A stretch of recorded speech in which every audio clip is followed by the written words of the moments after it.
meteorologist, Stephen Jones. Well, taking a look at the time lapse, actually looks like we catch the smoke on that house fire there briefly from about 2 p.m. And then for the rest of the day, in terms of the weather, saw just that wall-to-wall sunshine, seeing a pretty great sunset, and then of course that drier air in place, keeping those temperatures pretty cool, cooling off pretty quickly into the 10 p.m. hour, down into the 40s here in town, 49 degrees off to the north as well, 46 for Robert Lee, as well as Sterling City. But then you can see where that boundary of the moisture is really off to the southeast, still holding 60 degrees in Brady right now, 59 there in Junction, 50 degrees over in Ozona, so about 14 degrees or so as we're going across the Concho Valley, but we're going to watch that start to become a little more uniform as those dew points start to come up a little bit. In terms of daytime highs, it definitely got up there, 73 here in town, down towards the southeast though, where they got a little bit more of that heating. 81 is what they topped out at in Junction today, 80 for Mason, and across the rest of the Concho Valley, we topped out in the 70s across the area, 69 off to the west in Big Lake.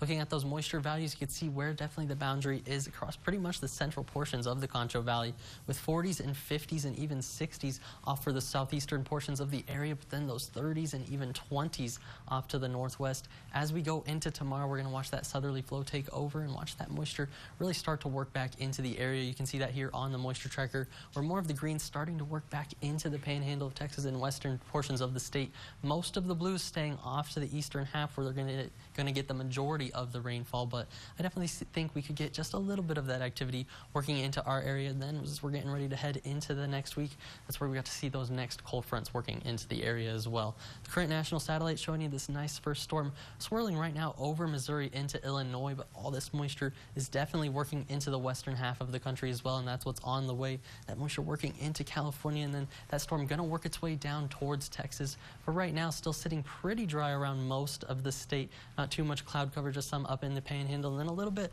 across the coastal areas of the state as well. When we turn on the radar, you can see it a little bit better with some of those rain showers popping up from about San Antonio through Houston along I-10. It looks like when we zoom into the Concho Valley, you can see most of it still staying off to the east right now. Hopefully we can start to see more of that working in as we go into tomorrow. We're going to take a look at the future cast, and you can see how most of that cloud cover definitely starts working in pretty quickly into the overnight hours. Could see some of that fog developing, especially where the dew points are higher, and as those come up, we could see that fog spreading a little bit further, and then that high level cloud cover also working in from the western portions of the area. Going into your Sunday though, looks like those temperatures are going to warm up pretty nicely. Maybe a break in this with the sunshine going to about that 2 to 3 p.m. hour or so, but for the most part going through tomorrow, it's definitely looking like those cloudy conditions are going to be taking over for the Concho Valley, especially going into Monday as well, when we start to see more of that rain shower development taking place, especially in the eastern half of the area, with temperatures still for the 60s and 70s going into that Monday time frame. For tonight, of course, we're seeing those dew points on the rise, and the temperatures are going to be on the rise as well.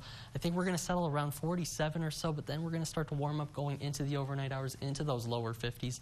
Going to see that patchy fog possible, of course, with those dew points on the rise, and then tomorrow we're going to see that cloud cover holding on, temperatures warming up pretty good, I think about 76 or so here in town. And then if you're trying to get a run in, it's looking pretty good. You just want to keep in mind maybe a little bit of that fog in the morning, and then it's feeling maybe a little bit humid, and of course just that isolated rain chance, and that's going to be the story heading into these next couple of days. As we're going into Monday, we're going to see that first 30% chance, and then the daytime or overnight lows going to the 50s and 40s. The stronger front though works in on Wednesday, where we see those temperatures working to the 50s and even overnight lows to that freezing level. That's all for your 7-day forecast, but stick around for more KSAN News.